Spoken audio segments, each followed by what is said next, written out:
Let's see if we can figure out what 4/3 minus 1/5 is. And if you think you know how to do it, I encourage you to pause the video and give it a go. So when you first look at this, the thing that might jump out at you is we have different denominators here. And so it's not obvious how to subtract 1/5 from 4/3 when you have these different denominators. And the key is to rewrite each of these fractions so that they have the same denominator. And how do we figure out what that same denominator is? Well, it's going to be a common multiple of 3 and 5. And ideally, it's going to be the least common multiple of 3 and 5. So how can we calculate that? Well, we can start with the larger of the two numbers, say 5, and let's go through its multiples and see when we get to one that's divisible perfectly by 3. So 5 is not divisible by 3, 10 is not divisible by 3, 15 is divisible by 3. In fact, 15 is 3 times 5. So I can rewrite both of these fractions as something over 15.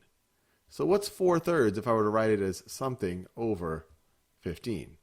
Well, to get from 3 to 15 in the denominator, we have to multiply by 5.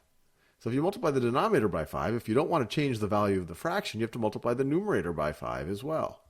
So you have to multiply the numerator by 5 as well. 4 times 5 is going to be 20. So 4/3 is the same thing as 20/15. All right.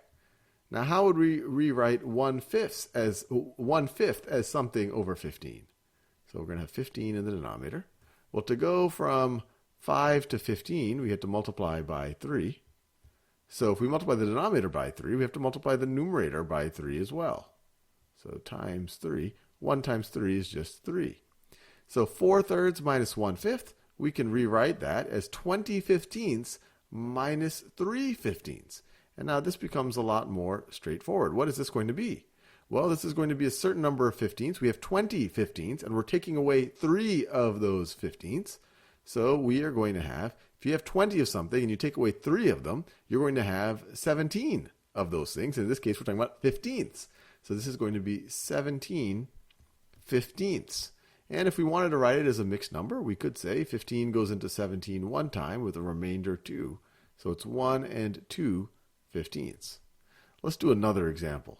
Let's see if we can figure out what 7/10 minus 5/8 is. 5/8. And I encourage you to pause this video and see if you can calculate it yourself. Well, just like we saw before, we have different denominators, but we need to rewrite them so that they have a common denominator. That way we can subtract. And so what's a common multiple of 10 and 8? And ideally the least common multiple. It doesn't have to be, but it keeps things a little bit simpler. Well, let's start with the larger of the two numbers and then keep finding in their multiples and find one that is perfectly divisible by the other one, by 8. So 10 isn't perfectly divisible by 8, 20 isn't, 30 isn't, 40 is.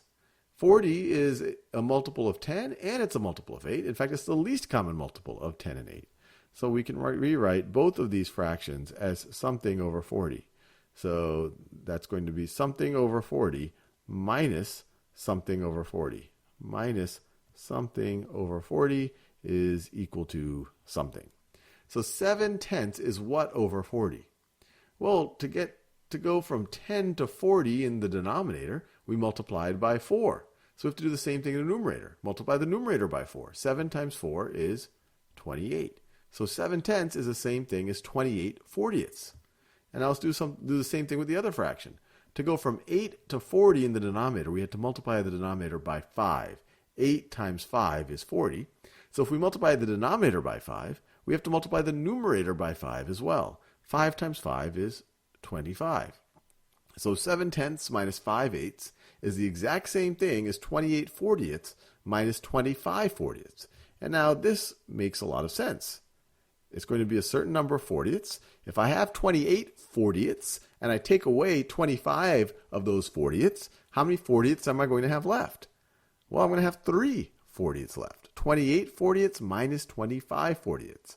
So I'm going to have 3 40ths. 28 minus 25 is 3. And we are done. 7/10 minus 5/8 is 3/40.